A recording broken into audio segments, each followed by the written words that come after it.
자, 봅시다. 이제 6장이 무슨 이야기냐면 지금 오늘 아침 우리가 읽고 있는 이 말씀은 이사야 예언자가 하나님께 예언자로 소명을 받은 이야기를 하는 거예요. 이해하셨어요? 네. 자, 그럼 이제 그때가 언제냐? 우시야 왕이 죽었을 때야. 6장 1절 보죠. 우시야 왕의 죽던 해에 그러잖아. 그러니까 이사야 예언자가 하나님께 예언자로 소명을 받았던 그 때가 언제냐? 시대적 배경을 이야기하는 거야. 이 단어 안에 무엇이 담겨 있냐면 그 시대의 국제 정세가 담겨 있는 거야. 그러니까 이스라엘 나라가 어떤 이 시대의 국제 정세가 이스라엘 나라를 둘러싼 주변 나라가 어떤 상황에 놓여 있었는가? 그 강대국들은 어디가 강대국이고 어디가 가장 힘이 세고 이스라엘 나라는 그 시기에 뭐 이렇게 성장하다가 쇠퇴하다가 다시 뭐 그래도 성장을 할 수도 있잖아요. 뭐 이때가 언제냐라는 거예요. 그 내용이 그 어떤 역사적인 시대적 배경이 이 아주 함축적으로 담겨 있는 말씀이 이 말이야. 우시야 왕이 죽던 해. 그럼 그때가 어떤 때였냐? 이 북쪽에 아람이라는 나라가 있었어요. 아람. 이 나라가 힘이 세졌어. 북쪽에. 저 이스라엘 나라도 우리나라처럼 남과 북으로 나뉘었다고 그랬잖아? 북쪽에 이스라엘 나라가 있고 그 위에 아람이 있는 거야. 그러니까 우리나라로 치면 중국이야. 중국 놈들이 있어. 근데 이제 북쪽에 있는 이스라엘 나라와 남쪽 유다가 우시야 왕이 죽은 이후에 이렇게 예전에는 좀 친하게 지냈어. 뭐 적군 아람과 싸우거나 주변에 있는 나라와 싸울 때 함께 연합군을 이렇게 꾸려가지고 가서 함께 싸우기도 하고 이랬단 말이야. 그런데 이제 이때부터 대단히 적대적이 되었어. 윤석열이가 저 북한에다가 저 무인기를 막 보내고 막 이러잖아. 막 드론을 보내고 이래가지고 막 이 북한에서 이 저놈들이 우리가 쳐들어올란가 막 이래가지고는 막 그 길을 끊고 뭐 철도를 끊고 막 도로를 폭파하고 막 이랬다는 거 아니에요. 그래가지고 이제 저 김정은이가 왜 뭐 무슨 자기 나라 우리로 치면 뭐 국회가 뭐 이렇게 개원이 되었을 때 가서 이제 연설을 하는 거예요. 대통령이. 그런 것처럼 그럼도 연설하면서 무슨 이야기를 하고 했냐면 남쪽과 이북은 이게 동포가 아니다. 이제 이게 우리가 남과 북으로 헤어져 있는 동포 나라가 아니라 우리는 남쪽과 우리는 별개의 나라다. 그러니까 이제 통일을 이야기하고 이럴 수 있는 나라가 아니다. 그러니까 이제 적대국인 거야, 우리가. 그렇게 지금까지는 그런 북쪽의 지도자들이 그런 표현을 쓰지 않았거든요. 그러니까 이제 막 가버린 거야. 이제 완전히 선을 그은 거야. 우리와 일본 놈이만큼이나 북한과 남한은 남이 된 거다. 이렇게 선언을 한 거야. 이해하셨죠? 그런 것처럼 우시야 왕이 죽고 난 이후에는 이제 남과 북이라고 하는 이스라엘 나라도 그 관계가 긴장과 대립 관계가 된 거야. 대립. 갈등하는 관계. 서로를 공격하는 관계가 된 거야. 그러니까 이제 게다가 이스라엘 나라 북쪽에 있는 아람이라는 나라는 막 커졌어.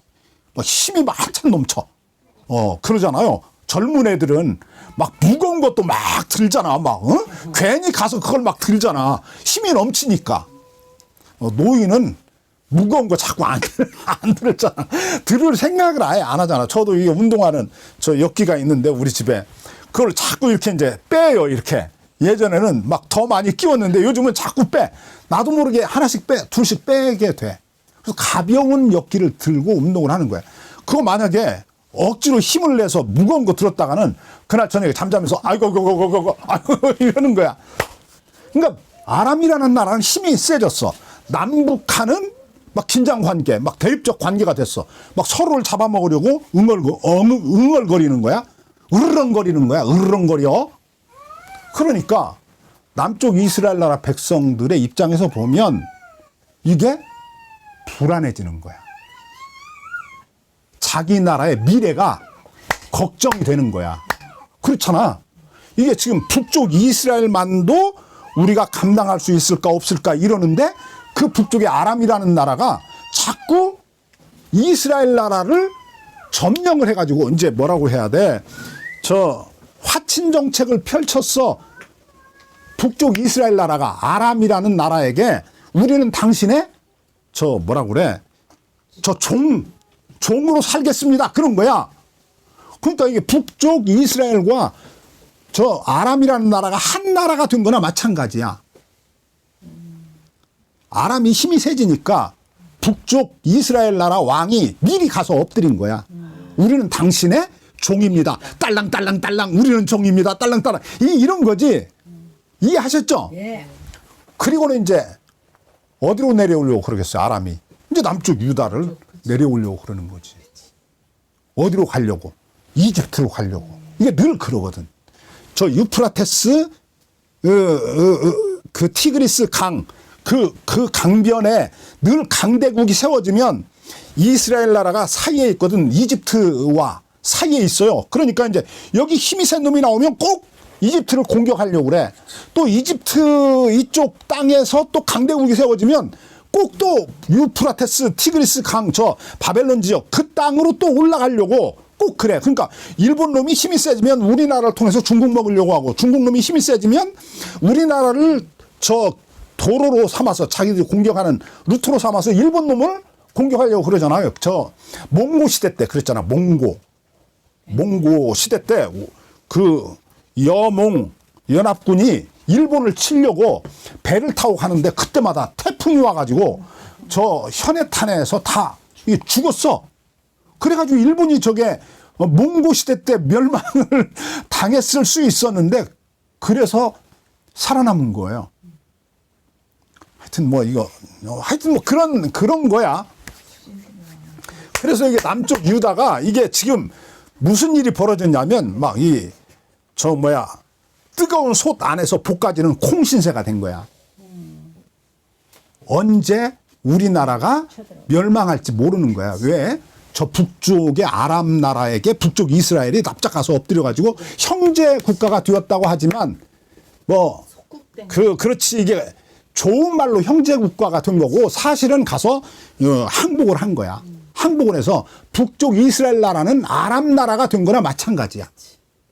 됐죠? 그러니까 이게 연합군이 쳐들어오면 이스라엘 나라 하나도 자기가 감당할 힘이 없는데 이 아람이라는 엄청난 큰 힘을 가진 제국이 공격해 오면 이거 뭐 하루아침에 망하는 거지. 그러니까 나라가 언제 망할 거냐라고 모두가 다 두려워하고 있는 거야. 그래서 막 백성들의 인심이 막 들끓고 있는 거야. 흉흉한 거지. 응? 막 들끓고 있는 거야. 막 백성들의 마음이 붕 떴어. 지금 우리가 어디로 피난을 가야 되는가. 그래서 미리 돈 있는 놈들은 이집트로 도망가. 막 이런 상황이야. 그러니까 우리나라도 아마 전쟁이 일어날 거다라고 하면 국회의원 장관 뭐 저 강남에 있는 사람들은 싹 그거 버리고 미국으로 도망가겠지. 비행기 타고. 미국이 요즘 안 받아주니까 캐나다 뭐 어디 뭐 영국 뭐 프랑스 이런 나라로 도망가겠지. 그럼 이제 그 아파트에는 누가 가서 살아? 우리가 살아야지. 뭐 이게 비슷해요. 이 이사야서의 이야기가 똑같아요. 똑같아요. 그런 이야기예요. 자 봅시다. 그런 때에 하나님이 누구를 불렀냐면 그러니까 백성들의 마음이 지금 다 붕 떴어. 나라는 막 이미 흉흉해. 그때 하나님이 누구를 불렀어? 이사야 예언자를 부른 거야. 그래서 이사야가 어느 날 성전에 들어가서 하나님께 무릎을 꿇고 엎드려서 기도를 드리는 거야. 이 나라 자기 나라의 상황을 놓고 하나님 전쟁이 일어나면 누가 더 큰 문제 누가 다 그 전쟁의 큰 피해를 누가 겪냐면 일반 서민들이 겪잖아. 힘없는 사람들이 겪잖아. 그러니까 이사야 예언자가 그 가난한 사람들 약자들의 마음을 품고 그들을 짊어지고 하나님께 나가서 기도를 드리고 있는 거야. 하나님 아무리 그래도 전쟁이 일어나면 안 되는 거 아니냐. 하나님 이 우리나라 망하면 이거 어떻게 되는 겁니까? 이 사람이 하나님께 던지고 있는 질문이 있어. 그렇게 되면 하나님은 약속을 깨는 겁니다. 언약을 깨는 겁니다. 성경에 하나님이 저 베리트라고 하는 언어로 이 언약이라는 게 있잖아요. 하나님이 언약을 맺잖아. 하나님이 언약을 맺으면 늘 일방적으로 맺는다고. 아브라함과 언약을 맺을 때도 하나님이 혼자 지나가잖아. 쪼개진 짐승 사이로 혼자 지나가잖아. 아브라함과 함께 가면 아브라함이 언약 깼을 때 아브라함 쪼개져야 되니까 하나님의 언약은 늘 일방적이라고. 그럼에도 불구하고 하나님은 늘 그 언약을 지켜왔거든. 그러니까 이제 두 가지 언약을 끄집어낸 거야. 이사야가 여기 본문에 없지만 뭐냐면 첫째는 아브라함 언약. 하나님이 아브라함을 부르시면서 약속했어. 내가 너에게 자식 주고 땅 준다. 그래서 너희를 통해서 하나님의 나라를 세우고 그들을 통해서 천하 모든 만민을 구원하겠다. 그들을 다 하나님이 끌어안겠다. 너희를 통해서 너희를 제사장 나라를 삼아서 세상에 하나님을 아직 알지 못하는 모든 사람들을 다 하나님이 하나님 자식으로 끌어안겠다. 그들과 화해하겠다. 그들도 구원하겠다라고 하나님이 약속했단 말이야. 그런데 만약에 이스라엘 나라가 망해버리면 그 하나님의 약속은 어떻게 되는 겁니까? 그럼 하나님이 맺었던 그 약속을 하나님도 깨는 겁니까? 그러면 사람들이 말할 겁니다. 뭐라고? 하나님이 언약을 지킬 만한 능력이 없어서 그 언약을 깨뜨렸다. 그래서 이스라엘 나라가 망했다. 라고 말하면 하나님 어떻게 되는 겁니까? 그 다음에 또 하나. 이 사람이 들고 나온 언약이 뭐냐면 다윗 언약입니다. 다윗 언약. 하나님이 다윗과 언약을 맺잖아. 네가 나를 위하여 집을 짓겠냐? 내가 너를 위하여 집을 짓겠다. 그러면서 하나님이 말합니다. 내가 너의 아들을 세워서 그 아들을 통해서 이 나라가 이스라엘 나라가 마침내 천하 모든 만민에게 복을 주는 그래서 아브라함 언약의 확장인 거예요. 그것에 그 언약에 뭐라고 해야 돼? 그 언약을 다시 맺는 거야. 더 단단하게 맺는 거야. 그래서 천하 모든 만민이 너로 인해서 내 후손으로 인해서 하나님께 복을 받는 그런 그 나라를 그런 왕국을 내가 세워주겠다. 너에게 아들을 주어서. 그런데 그 아들이 보면 솔로몬을 말했던 게 아닌 거야. 나중에 보니까. 그 아들이 나중에 보면 이제 예수님으로 연결이 되는데 어쨌든 너무 이제 지금 한꺼번에 막 거기까지 가면 너무 멀리 가니까 우선 봅시다. 이사야 예언자가 이 두 가지 예언을 끌고 나왔어. 아니 두 가지 언약을 끌고 나왔어. 하나는 아브라함과 맺었던 언약. 또 하나는 다윗과 맺었던 언약. 이 두 개의 언약을 끌고 나와서 하나님이 언약을 맺었으면 언약을 지켜야지. 우리나라가 지금 힘을 잃었다고 그래서 아람과 이스라엘 나라의 연합군에 의해서 멸망해버리면 하나님 그럼 우리 민족을 통해서 천하 모든 만민을 다 복주고 그들을 하나님의 자식으로 부르겠다고 했던 하나님의 언약은 어떻게 되는 겁니까? 하나님의 그 뜻은 하나님의 창조 목적은 어디로 가는 겁니까? 라고 묻는 거야. 그 물음에 대한 대답이 하나님의 환상이야. 이 환상이 그냥 하나님이 이사야 예언자에게 이 환상을 그냥 보여준 게 아니라 그 물음에 대한 환상이라고. 이 환상이 다른 환상을 보여줄 수도 있잖아요. 왜 반드시 이 환상이어야만 했는가라고 물으면 그 물음에 대한 대답이라니까. 그러니까 이 물음이 있다고 하는 것을 우리가 모르면 왜 이 환상을 하나님이 보여주셨는가를 모르는 거야. 됐죠? 어렵지? 자, 봅시다. 그럼 환상의 내용이 뭔가? 환상의 내용 봅시다. 6장 1절 보겠습니다. 조금만 봅시다. 이거 자 봅시다. 우시야 왕의 죽던 해 내가 본즉 주께서 높이 들린 어디 앉아 계셔? 보좌에 앉으셨는데 그 옷자락은 어디에? 성전에 가득 찼다. 그래. 자 봅시다. 이게 무엇을 말하냐면 이런 얘기야. 이사야가 성전에 들어가서 하나님께 질문을 했어. 두 개의 언약을 끌고 나와서 하나님 언약 지켜야죠. 아브라함 언약 지키고 다윗과 맺었던 언약 지켜야죠. 그래서 다윗의 집에서 등불이 영원히 꺼지지 않겠다라고 그랬으면 그 약속 지켜야죠. 왜 우리나라가 지금 풍전등화의 위기에 있는데 가만히 계십니까? 라는 거야. 그랬더니 하나님이 그에게 보여주셨어. 뭐를 보여주셨냐면 환상을 보여주셨어. 이 환상이야. 봐, 다시 보자. 뭐라고 그러면 어떤 환상인지. 자, 다시 봅니다. 이 사람이 보니까 주께서 하나님이 높이 들린 보좌에 앉았어. 그렇지? 성전에서 기도해. 그런데 뭐가 또 보이냐면 성전이 또 보여. 그의 눈앞에 환상이 보여. 여기서 말하는 성전은 왕궁이나 마찬가지야. 다윗이 하나님을 위하여 성전을 지었지 그 성전은 그냥 성전이 아니야. 이스라엘 나라의 진정한 왕은 하나님입니다 라고 하는, 그래서 우리나라의 왕궁, 진짜 왕궁은 하나님이 거하시는 성전이, 그게 진짜 왕궁이야. 왜냐하면 하나님이 다스리는 나라니까. 그런데 솔로몬이 나중에 왕궁을 짓고 성전을 지을 때 보면 성전을 지어놓고 자기 왕궁을 2배나 더 크게 짓잖아. 그래가지고 이 나라는 누가 왕이라고 그래? 쥐가 왕이라고 그러잖아. 이 솔로몬 미친놈이라니까 이게.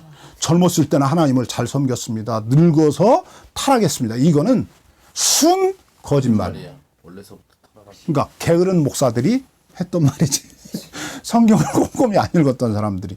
이놈은 처음부터 위험한 놈이었어. 위험한 놈.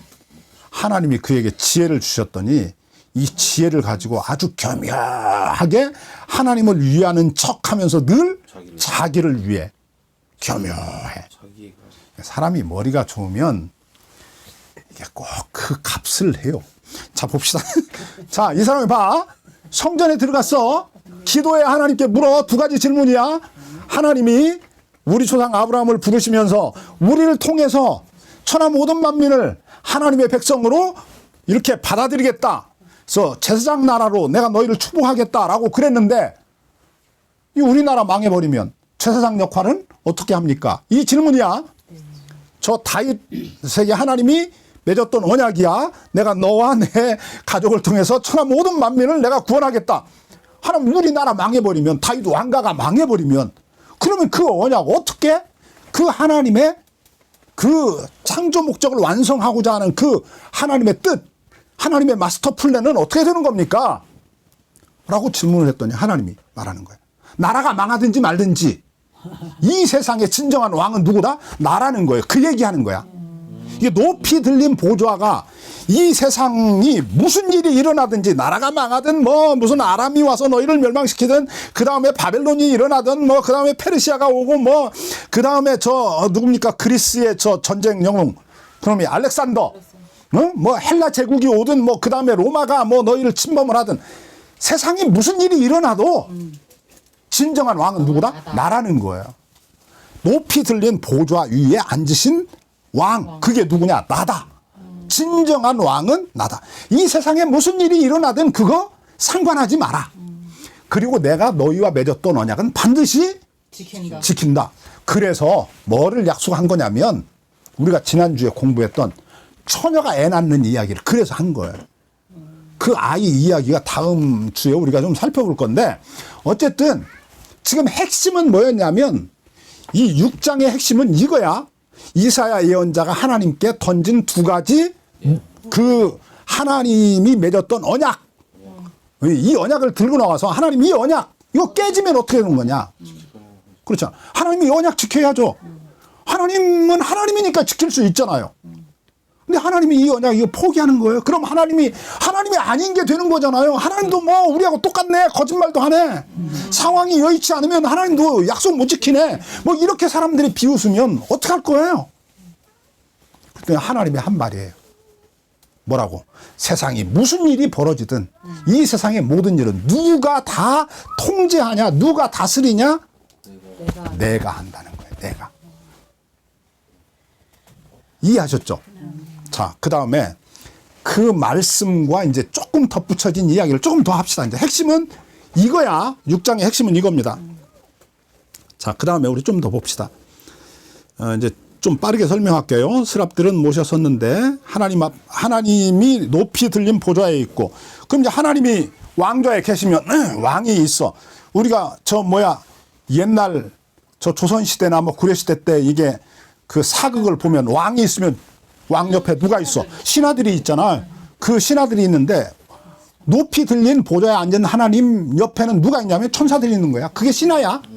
근데 이 신하들이 왕을 모셔섰는데 어떻게 있냐면 2날개로 얼굴을 가리고 2날개로 발을 가리고 2날개로 날면서 있었다는 거야. 이게 지금 천사들이 하나님의 신하로 하나님을 옹립하고 있었다, 뭐 이런 이야기를 하는 거야. 그런데 그 신하들이 어떤 태도를 가지고 있냐면 하나님이 워낙 훌륭하시고 크시고 영광스러운 분이라 자기들이 부끄러운 거야. 그래서 가리는 거야. 얼굴을 가리고 발을 가리고 가리는 거야. 이해하시겠죠? 네. 겸손을 의미하는 거야. 감히 하나님 얼굴을 들어서 하나님을 볼 수가 없는 거지. 그 하나님, 우리 하나님은 그런 하나님이라는 거지. 자, 그 다음에 쭉 이렇게 3절 봅니다. 그 천사들이 이제 노래를 하는 거야. 뭐라고 노래하냐면 거룩하다, 거룩하다, 거룩하다. 우리 하나님은 어떤 분이야? 거룩한 분이야. 거룩하다라고 하는 성경에서 사용하는 이 단어의 첫 번째 의미는 늘 기억해야 돼. 깨끗하다가 아니야. 성별되다가 아니야. 뭐냐면 성결하다가 아니라 구별이야. 구별. 우리 하나님 같은 신은 없어. 이 말이야. 그러니까 이 용어는 매우 배타적이야. 하나님 이외에는 사용하면 안 돼. 아멘. 거룩이라고 하는 이 단어는 누구에게만 해당되는 거냐면 하나님에게만 해당되는 거야. 이 세상에 거룩한 사람은 없어. 누가 거룩하냐면 하나님과 이렇게 접촉한 사람이라든지 하나님 곁에 있는 사람이라든지. 그래서 우리 보고 성도라고 할 때도 우리가 그리스도 안에 있기 때문에 성도라고 그러는 거야. 아멘. 이해하셨죠? 아멘. 자, 그 다음 봅시다. 좀 더 보죠. 자, 거룩하다, 거룩하다, 거룩하다. 세 번을 강조하는 거야. 하나님은 완전히 거룩하신, 온전히 거룩하신 분입니다. 만군의 여호와여, 그 영광이 온 땅에 충만합니다. 이 하나님의 영광이 온 땅에 충만하다는 말도 무슨 의미냐면 하나님의 통치가, 하나님의 다스림은 하나님의 창조세계 전체에 미치는 거지. 아멘. 그렇잖아. 무슨 일이 일어나든지 이 세상은 누구의 세상이냐면 원래 하나님의 세상이야. 하나님이 지으신 세상이고 하나님이 지금도 포기하지 않고 돌보는 세상이야. 아멘. 이해하셨죠? 아멘. 자, 봐. 결국 무슨 이야기로 나중에 가냐면 이스라엘 나라가 있어야만 하나님의 언약은 성취되는 게 아니야. 다윗 왕조가 있어야만 성취되는 게 아니야. 만약에 이 도구가, 하나님이 사용하려는 이 도구가 이게 워낙 이게 쓸 수 없는 상황이 됐어. 이게 이제 일반 기계라고 한다면, 이게 사물이라고 한다면 우리가 그냥 없애버리고 고쳤으면 돼. 그렇잖아. 근데 이게 사람이야. 사람이라고 하는 존재는 이게 생각해요. 이게 인격적 존재야. 그러니까 자기가 사람이 봐.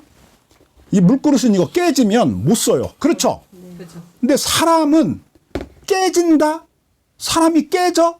어떻게 이걸 설명하지? 하나님이 쓸 수 없는 사람이 됐다는 말은 그가 선택하는 거야, 인간이. 이건 외부에 의해서 그가 쓸 수 없는 사람이 되는 게 아니야. 외부의 충격에 의해서 사람이 쓸 수 없는 사람이 되는 게 아니야. 이건 깨지면, 외부에서 뭐 망치로 땅 깨버리면 이건 외부의 충격에 의해서 쓸 수 없는 그릇이 되잖아. 이러면 그럼 갖다 버리는 거야. 하나님이 사람을 쓸 수 없게 되었다는 말은 뭐 누가 뭐 때려서 어디가 부러져서 이런 게 아니야. 인간 스스로가 하나님이 쓸 수 없는 부정한 사람으로 뭐 그렇지, 자기가 선택해가지고 그렇게 망가진 거야. 이건 인격적 존재이기 때문에 그래. 이해가 됐죠? 네. 이제 이렇게 되면 어떻게 해야 돼? 이놈을 고쳐야 돼. 그렇잖아. 그래서 이게 거듭나야 된다고. 그러니까 이놈을 거듭나게 하려니까 어떻게 해야 돼? 이 나라가 망해져야 돼. 그렇지. 그렇다고 해서 그 나라가 완전히 망한 건 아니야. 그래서 마지막 절에 가면 뭐가 있냐면 그루터기가 나오는 거야. 그루터기는 남는다는 거지. 나무를 잘라도, 뭐 상수리 나무를 잘라도, 참나무를 잘라도, 소나무를 잘라도 뭐는 남아? 그루터기가 남는다는 거지. 10분의 1조차도 남지 않고 모두가 다 망해. 그럼에도 불구하고 뭐는 남냐면 그루터기는 남는다는 거지. 그러니까 보세요. 나무라고 저 보세요. 자, 이게 뭐 힘들긴 하지만 그래도 이게 성경을 진짜 진리에 목마른 사람은 저를 사랑해요. 저 보세요. 자, 나무를 이렇게 잘랐어요. 나무를 자르면요, 여기서 이제 이게 저 뿌리에서 이제 이렇게 힘이 올라오니까 이게 그루터기 옆에서 이제 새싹이 난다고. 그루터기 위에서 나는 게 아니라 이 옆에서 이제 나요. 이거 이제 꾸불꾸불하면서 막 이렇게 나는 거야. 이게 원래 있던 나무처럼 쭉 뻗은 나무로 못 자란다고. 이 꾸불꾸불한 놈이 못난 놈이 나온다고. 그 곁에서 나온 이 나무를 놓고 사람들이 야, 저 나무 잘 키워가지고 내가 뭐 무슨 뭐 집을 짓는데 기둥으로 써야지. 이런 사람 아무도 없어요. 거기서 나온 가지는 이게 그런 뭐 귀중한 어떤 제목으로 쓸 수 있는 나무가 안 된다고. 패급이지, 패급. 그렇지, 패급이지. 이거 쓸모 있는 게 아니야. 이게 이사야서 53장에서 이야기하는 거야. 사람이 볼 때 귀히 여길 수 있는 나무가 아니야. 하나님이 우리에게 보내주시겠다고 하는 그 왕은 제목의 나무가 아니야. 사람이 귀히 여기는 나무가 아니야. 볼품없는 나무야.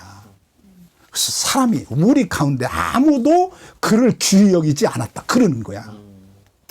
근데 이 그루터기가 예수님에게로 수렴이 되지만 예수님에게만이 아니야. 예수님 안에서 믿음을 지키는 소수의 공동체를 의미해. 그러니까 어쨌든 자 6장에서 하나님이 이사야 예언자를 통해서 우리에게도 오늘날 하는 이야기야. 상황이 어떻게 돌아가든지 나라가 망하든 뭐 다윗 왕조가 무너지든 상관없어. 누가 다스려? 하나님이 다스려. 이 세상은 누구로 충만하냐면 하나님으로 충만해. 하나님의 영광이, 아멘. 하나님의 통제가, 하나님의 그 이 세계를, 하나님의 피조 세계를 사랑하시고 귀히 여기시고 그 세계를 마침내 하나님이 원래 이 세상을 창조할 때 그 세상으로 구원하시고 회복하시고자 하는 하나님의 열성적 사랑이 열심히 그 멈춰지지 않는 한 이 세상에는 뭐가 있냐? 소망이 있다는 거야. 아멘. 아브라함과 맺었던 언약이 다윗과 맺었던 언약이 표면적으로 폐기된 것처럼 여길지라도 하나님은 누구를 통해서 그루터기, 남겨진 그루터기를 통해서 그 언약을 마침내 뭐? 성취. 그렇지, 성취하고야 만다. 완성하고야 만다. 그러니까 뭐가 필요하냐면 기다림의 시간이 필요한 거야. 뭐가 필요하다고? 기다림의 시간이 필요한 거야. 잘해야 하니까. 자, 봐.